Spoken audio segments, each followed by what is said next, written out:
June 14, 1983, San Diego, California. A Tuesday afternoon that would forever be etched into the memory of one family as the day their world shattered into 1,000 irreparable pieces.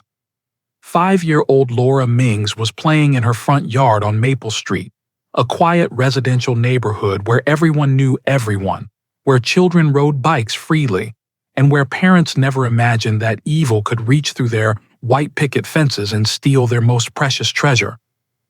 Sharon Mings was inside, just 30 feet away, preparing tuna sandwiches for lunch. She could hear Laura's voice through the open window, singing to herself as she arranged her collection of plastic horses on the concrete pathway. Sharon smiled at the sound. Her daughter had such a vivid imagination. She was always creating elaborate stories about her toys, complete with different voices and dramatic plot twists. Sharon glanced at the clock. 12:15. She called out, "Laura, honey, lunch in 5 minutes. Start cleaning up." "Okay, Mommy," came the cheerful response. Those would be the last words Sharon Mings would hear from her daughter for 11 years. When Sharon walked outside at 12:20 with 2 plates in hand, the front yard was empty. The plastic horses lay scattered across the walkway, abandoned mid-game. Laura's pink sandals sat neatly by the front step, as if she'd simply stepped out of them and vanished into thin air. "Laura?" Sharon called, her voice steady but with a growing edge of concern.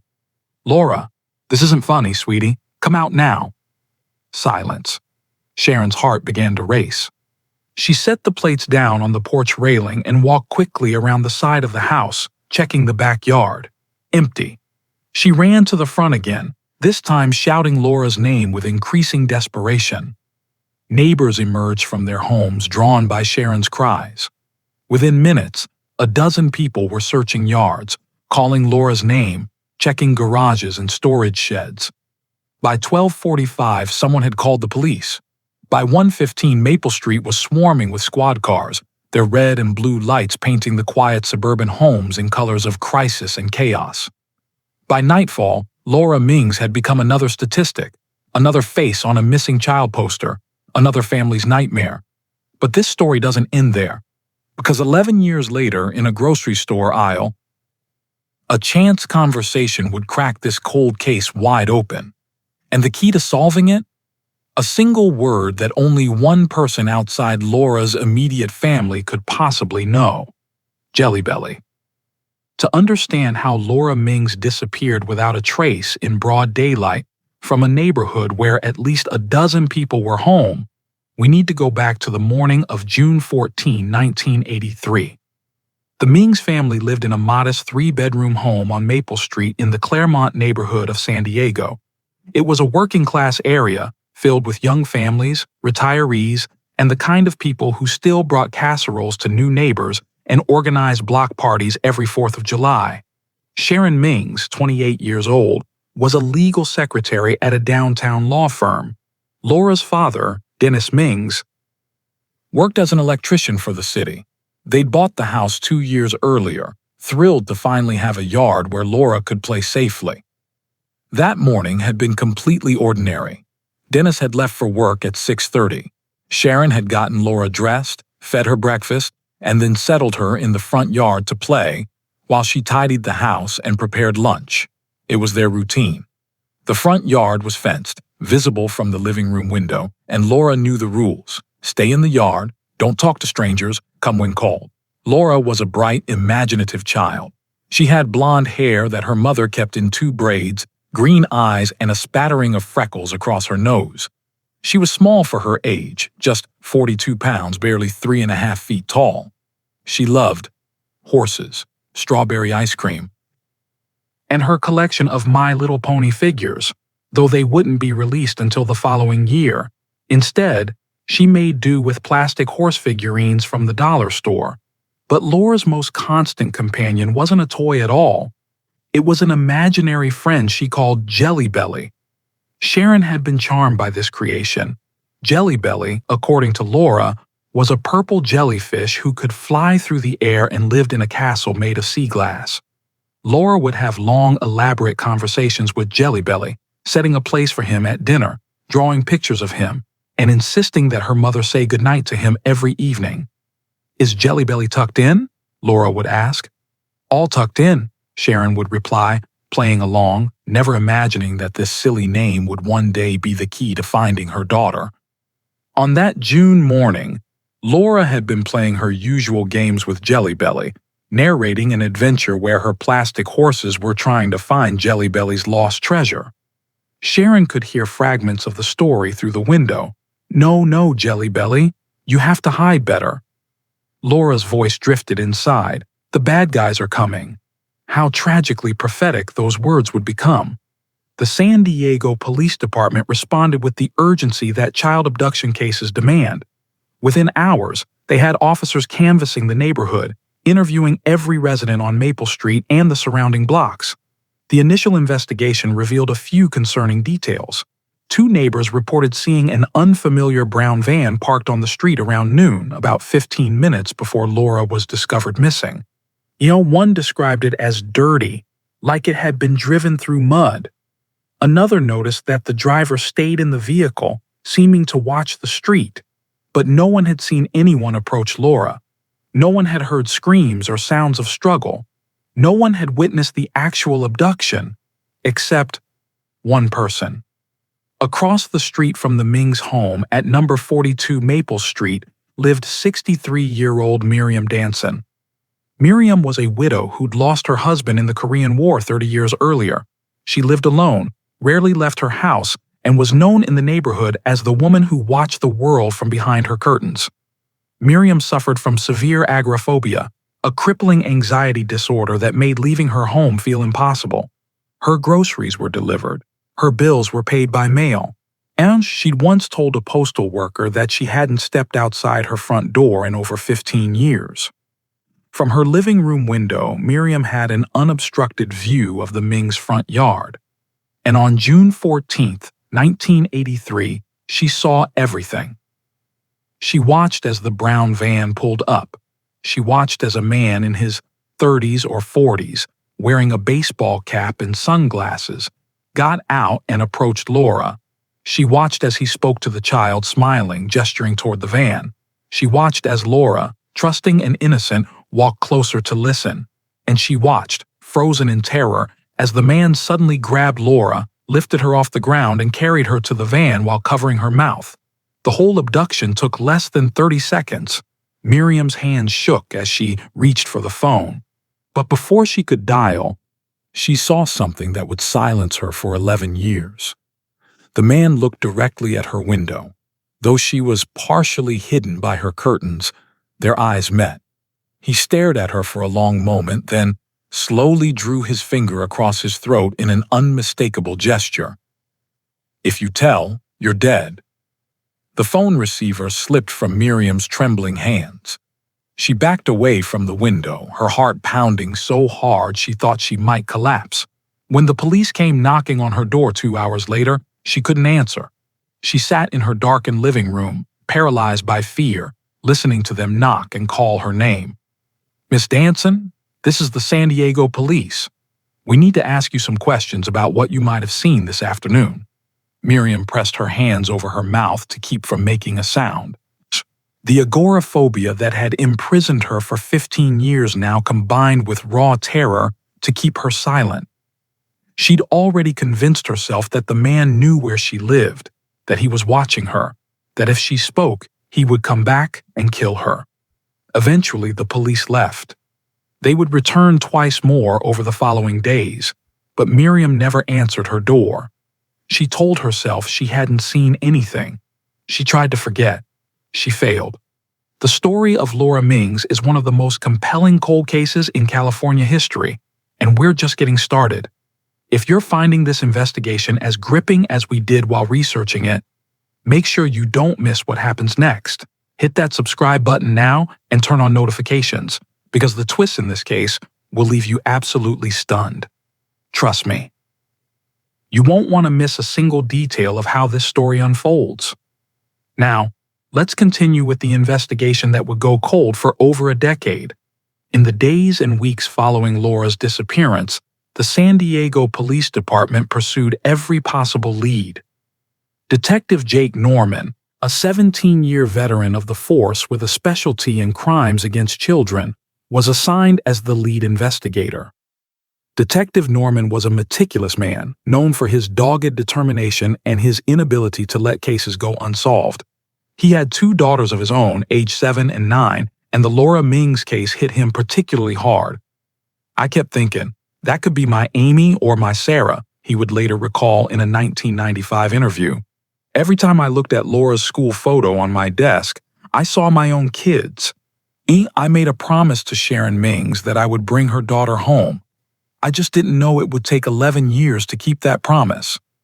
The investigation initially focused on several standard angles. First, family members and close friends were scrutinized, as statistics show that most child abductions are committed by someone known to the victim.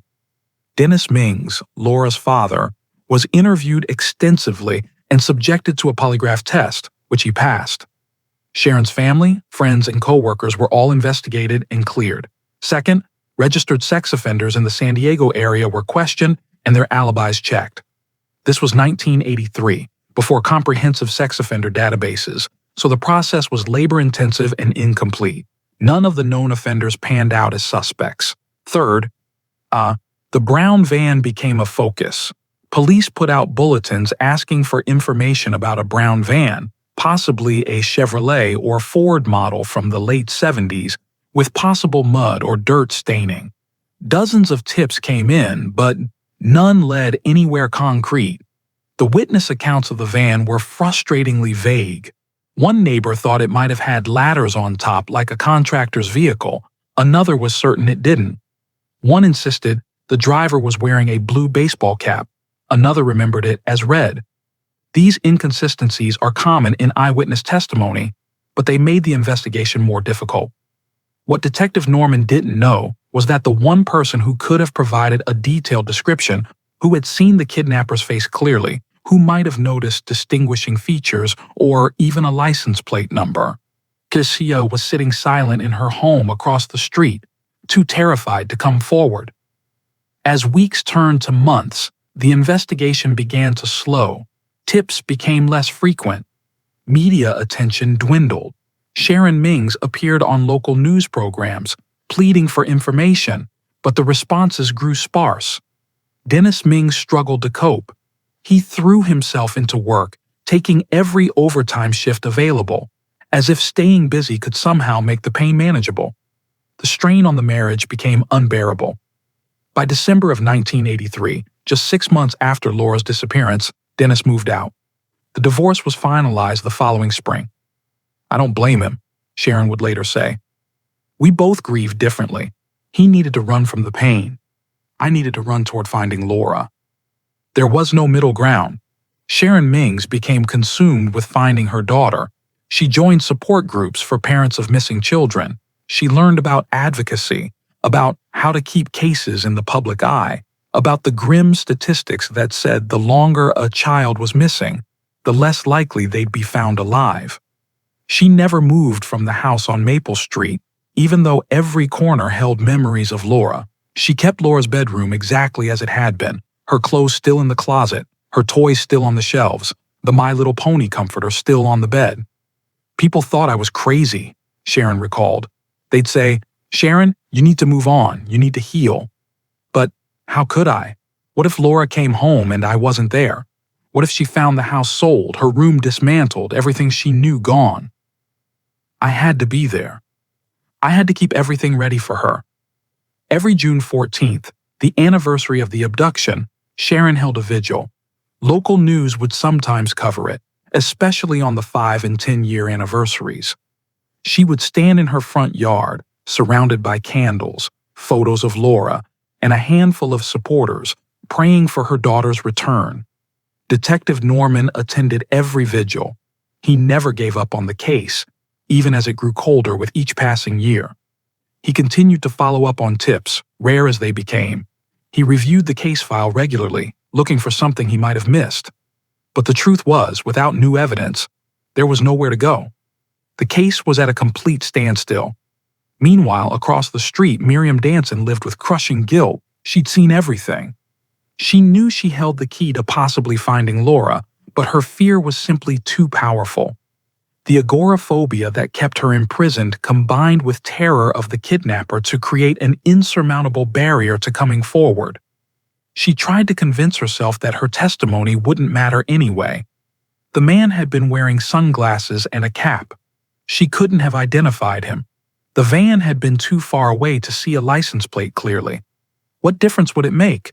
But deep down, she knew. She knew she was Laura's only witness.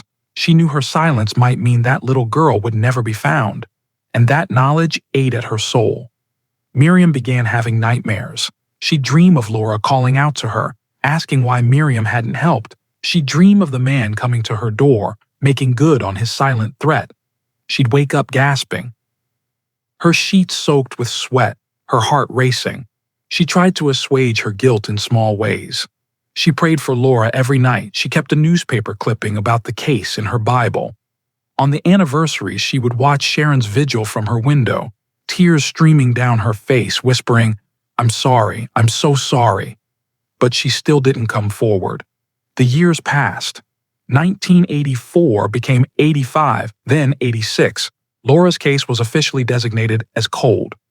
Detective Norman retired in 1987, but he made sure the case was transferred to a detective he trusted, a young investigator named Maria Ortiz. Detective Ortiz was compassionate and thorough, but she had little to work with. She'd review the file periodically, hoping for a fresh perspective, but the evidence was simply too thin. A brown van. A vague witness description, no physical evidence, no ransom demand, no body.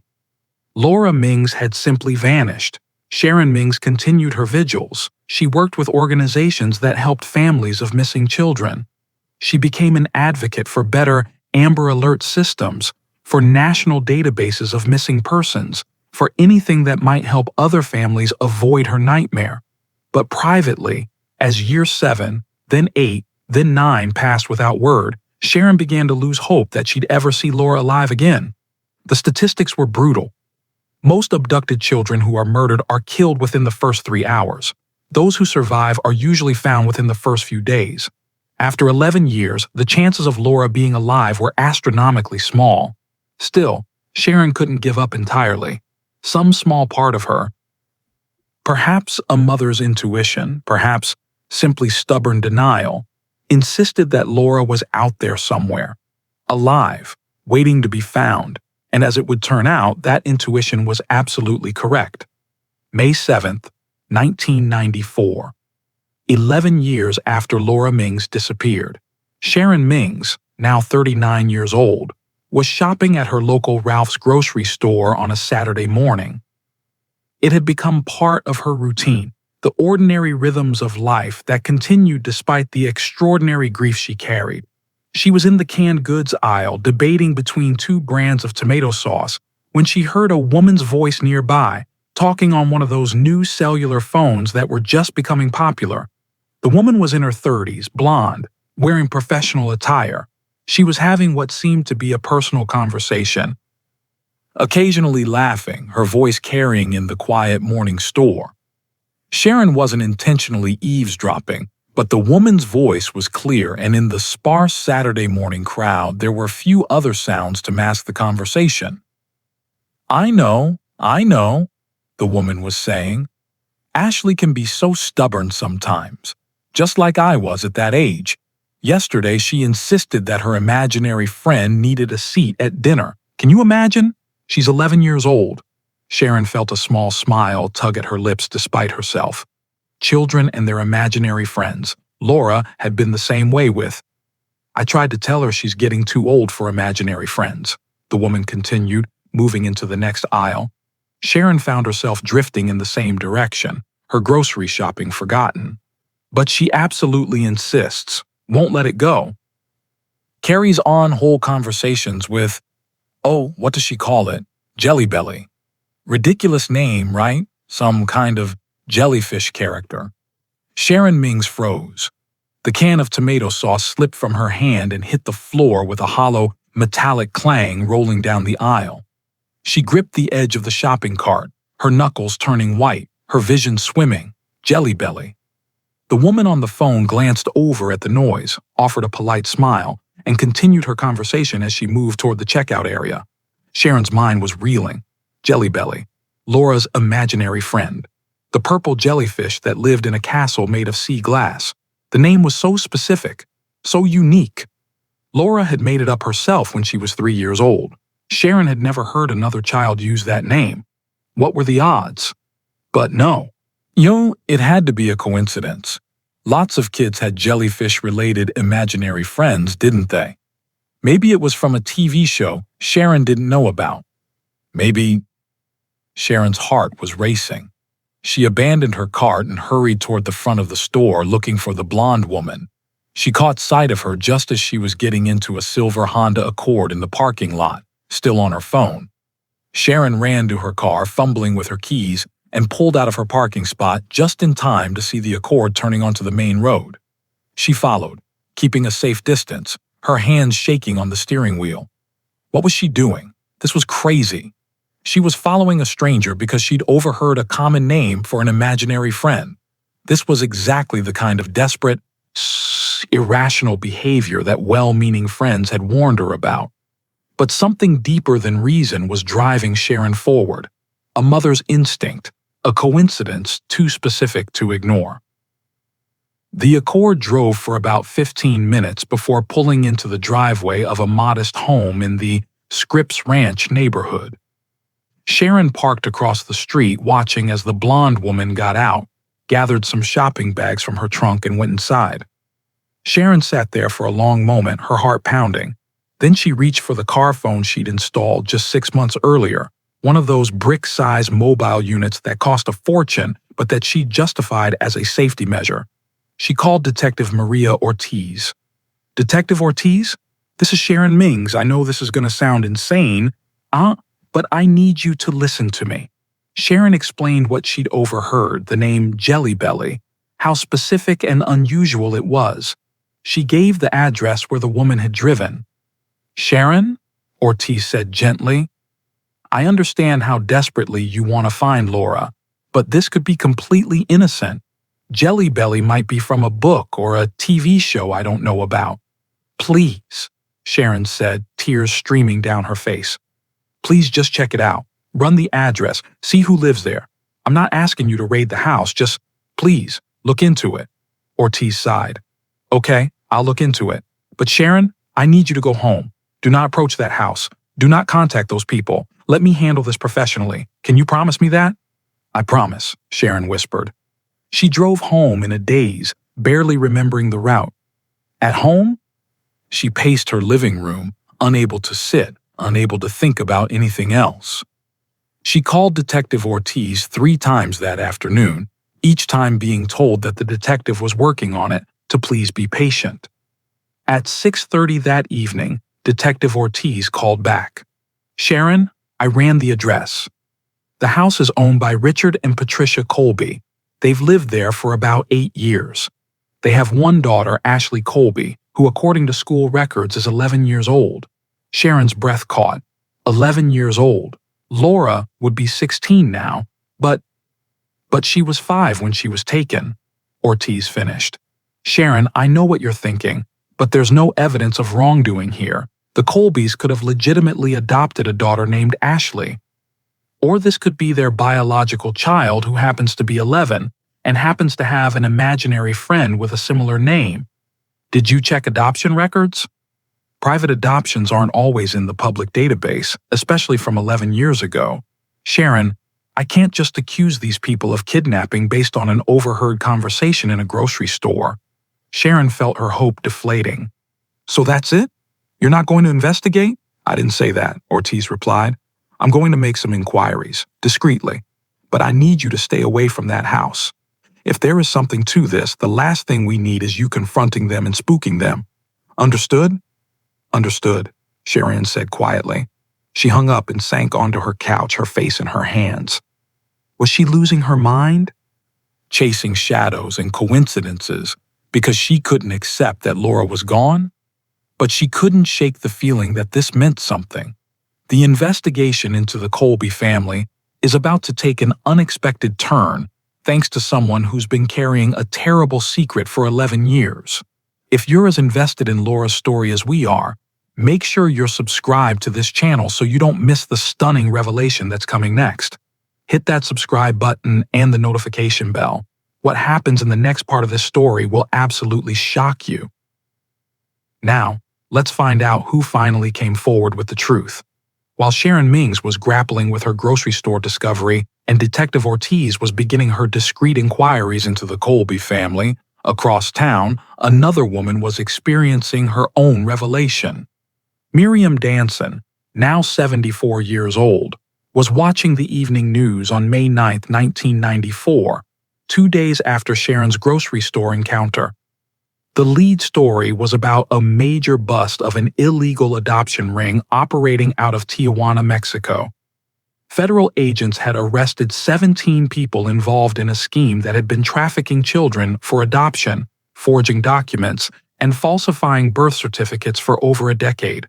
Miriam watched transfixed as the news anchor explained how the ring worked.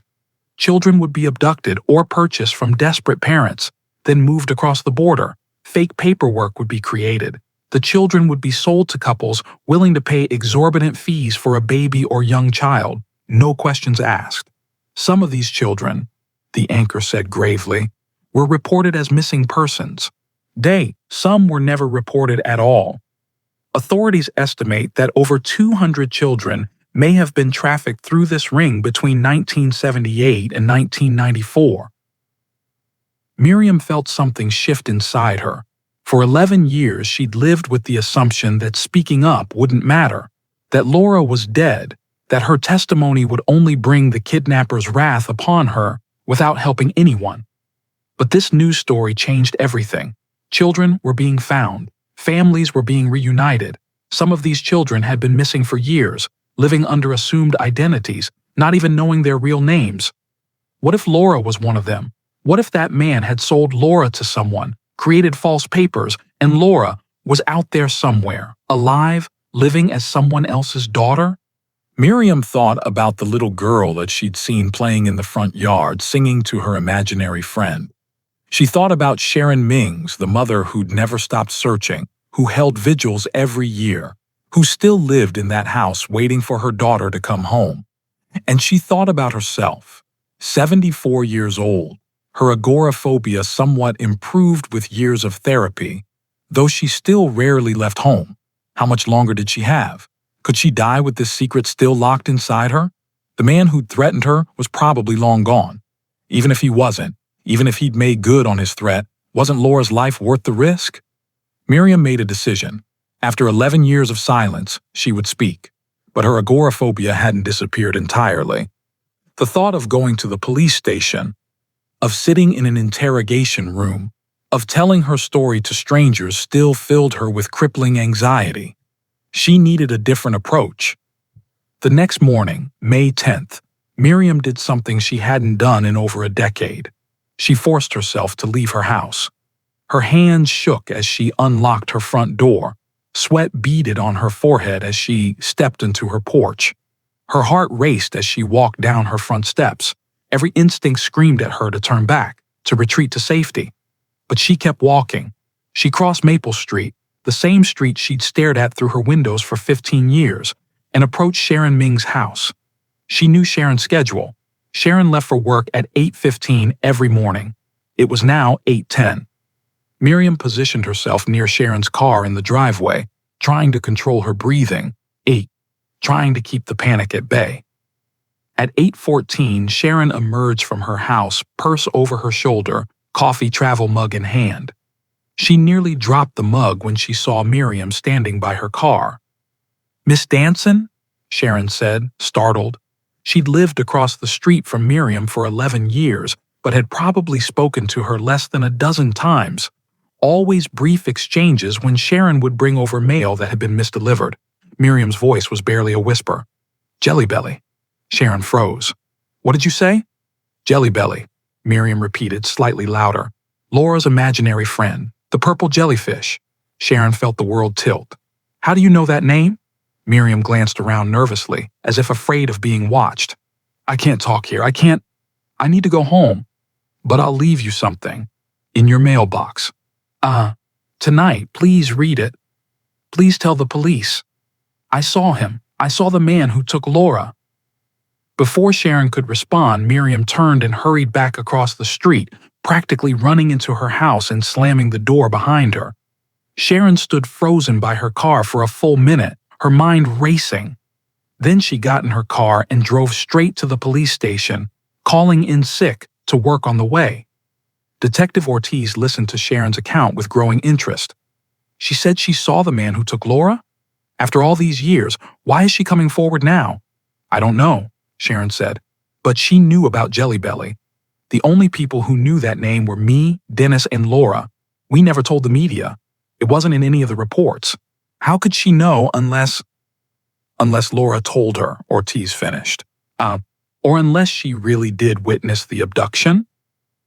That evening, Sharon checked her mailbox every 15 minutes. At 7:30 p.m., she found a white envelope, unsealed, with no name on it. Inside was a handwritten letter 4 pages long, in shaky but legible cursive. Sharon read it with tears streaming down her face, then immediately called Detective Ortiz. The letter detailed everything. Miriam described watching from her window as a man in a baseball cap and sunglasses approached Laura. She described how he'd shown Laura something, maybe a toy or a picture, to lure her closer. She described how he'd suddenly grabbed the child and carried her to the brown van. She described his threat, the finger across the throat, the eye contact that had silenced her for 11 years. And then she described something she'd remembered over the years. A detail that had haunted her nightmares. The van had a distinctive dent on the passenger side rear panel, and what looked like a faded logo or lettering on the door, though she couldn't make out what it said. More crucially, she described Laura's reaction as she was being carried to the van. The child had been crying, calling out, and Miriam could read her lips. "Jelly Belly, help me, Jelly Belly." The letter ended with an apology. "I'm sorry I didn't come forward sooner. I was too afraid. I'm still afraid. But I'm more afraid of dying without telling the truth. Please forgive me. Please find Laura. Please tell her I'm sorry." Detective Ortiz read the letter 3 times, then immediately began pulling the old case file. The brown van, the vague witness descriptions. Now they had confirmation from someone who'd actually seen the abduction. But more importantly, they had a potential connection. Sharon's grocery store encounter, the name Jelly Belly. A girl, the right age. Ortiz had been planning to investigate the Colby family, but she'd been moving slowly, carefully. Now she had reason to accelerate. Ortiz began digging deeper into Richard and Patricia Colby's background. Richard Colby, age 48, was a software engineer. Patricia, age 46, was a real estate agent. They'd moved to San Diego in 1986, 3 years after Laura's abduction, relocating from Arizona. Ortiz felt a tingle of intuition. She pulled birth records for Ashley Colby. According to the certificate, Ashley Marie Colby had been born on March 3, 1983, in Flagstaff, Arizona, to Richard and Patricia Colby. But Laura Mings had been born on March 3, 1978, in San Diego, California. The birth date was 5 years off. Unless the birth certificate was fabricated, unless Ashley Colby wasn't born in 1983, unless Ashley Colby was actually Laura Mings, age 16, who'd been abducted at age 5 and whose captors had simply shaved 5 years off her age to make the timeline work. Ortiz contacted authorities in Flagstaff. Could they verify the birth of Ashley Colby at Flagstaff Medical Center on March 3, 1983? It took 3 days to get a response. The hospital had no record of any such birth. No Patricia Colby had been admitted. No infant named Ashley had been delivered. The birth certificate was fake. Ortiz now had enough for a warrant. On May 18th, 1994, armed with a court order for DNA testing, Detective Ortiz, along with FBI agents specializing in child abduction cases, approached the Colby residence. Patricia Colby answered the door, her face going pale when she saw the badges. "Mrs. Colby, I'm Detective Maria Ortiz with the San Diego Police Department. We have some questions about your daughter Ashley, and we have a court order for DNA testing." "I don't understand," Patricia stammered. "What is this about?" "We have reason to believe that the child you know as Ashley Colby may actually be Laura Mings, who was abducted from San Diego in June of 1983. We need to verify her identity." Patricia's reaction told Ortiz everything she needed to know. The woman didn't protest. She didn't express outrage or confusion. Instead, she simply closed her eyes and nodded slowly as if she'd been waiting for this moment for 11 years. "I knew," Patricia whispered. "I knew it was wrong. Richard said she was from a legal adoption. He said her parents had died and the paperwork was delayed and we just needed to be patient. I wanted to believe him so badly. We'd tried for years to have children, and we couldn't. And then he came home with this beautiful little girl and said she was ours." She looked up at Ortiz with tears in her eyes. "Where is Richard?" "We have officers on their way to his workplace now." Patricia nodded again. "Ashley, or Laura, or whatever her real name is, she doesn't know. She thinks we're her biological parents. She's upstairs doing homework. Please, when you tell her, please be gentle. Lonnie, none of this is her fault." The DNA test confirmed what Sharon Mings already knew in her heart. The girl living as Ashley Colby was indeed Laura Mings, now 16 years old, who'd been missing for 11 years. The reunion took place at the San Diego Police Department on May 22, 1994. It was handled carefully, with psychologists present to help both Laura and Sharon navigate the emotional trauma of the situation. Laura, who'd been told just hours earlier that her entire identity was a lie, that the parents she'd known and loved for 11 years weren't her parents at all, that she'd been kidnapped as a child, was understandably in shock. She had no memory of her life before the age of 5. Sharon Mings was a complete stranger to her, but Sharon looked at her daughter, 11 years older. Blonde braids replaced by long hair worn loose, green eyes now wary and confused instead of sparkling with childish joy, and saw the little girl who'd played with plastic horses in the front yard. "Laura," Sharon whispered, tears streaming down her face. "Oh my God, Laura." "My name is Ashley," the girl said quietly, defensively. "I know, sweetheart. I know that's who you've been. But you were Laura first. You were my Laura. You were my baby girl." The reunion was heartbreaking and beautiful and complicated all at once. There was no Hollywood ending where everything was instantly fixed. Laura, who couldn't quite think of herself by that name yet, was traumatized, confused, and grieving for the only parents she'd known, even if they'd lied to her. Sharon was overjoyed to have her daughter back, but faced the reality that this wasn't the 5-year-old she'd lost. This was a teenager who didn't know her, didn't remember her, and wasn't sure she wanted to. The legal proceedings took months. Richard Colby was arrested and eventually convicted of kidnapping, though he maintained he'd purchased Laura from an illegal adoption ring and hadn't known she was a stolen child. He claimed he had bought her in Nogales, Mexico, from a man he couldn't identify, paid cash, and had the documents forged by someone whose name he'd never known. Most of his story was likely lies, but investigators could never definitively prove he was the man who'd actually snatched Laura from her yard. Miriam's description matched his general build and age, but after 11 years and with the sunglasses and cap, she couldn't make a positive ID. Patricia Colby was given probation in exchange for her cooperation. The court acknowledged that while she'd been willfully blind to the suspicious circumstances of Ashley's adoption, she genuinely believed she was raising her daughter and had provided her with a loving home. As for Laura, she slowly began to reclaim her identity. It wasn't easy. She was grieving, angry, confused. She had to leave the only home she remembered, the parents she'd loved, the school where she'd had friends, the life she'd built. But Sharon was patient. She didn't pressure Laura to immediately embrace her or call her mom. She gave her space, provided therapy, and simply loved her daughter with all the fierce devotion she'd never stopped feeling during those 11 years of searching. Gradually, memories began to surface. Small fragments at first, A sense of familiarity when Sharon made tuna sandwiches, a vague recollection of plastic horses, a dream about a purple jellyfish named Jelly Belly. Whether these were genuine recovered memories or new memories built on stories she'd been told, Laura would never be entirely sure. But they helped her connect to the child she'd been, to Sharon, to her original identity. The case of Laura Mings stands as a testament to a mother's unrelenting love, a detective's dedication, and ultimately, the courage of a woman who overcame her own fears to speak the truth. Miriam Danson never fully recovered from her guilt over staying silent for 11 years, but Sharon visited her regularly after Laura's recovery, assuring her that her eventual courage had brought Laura home.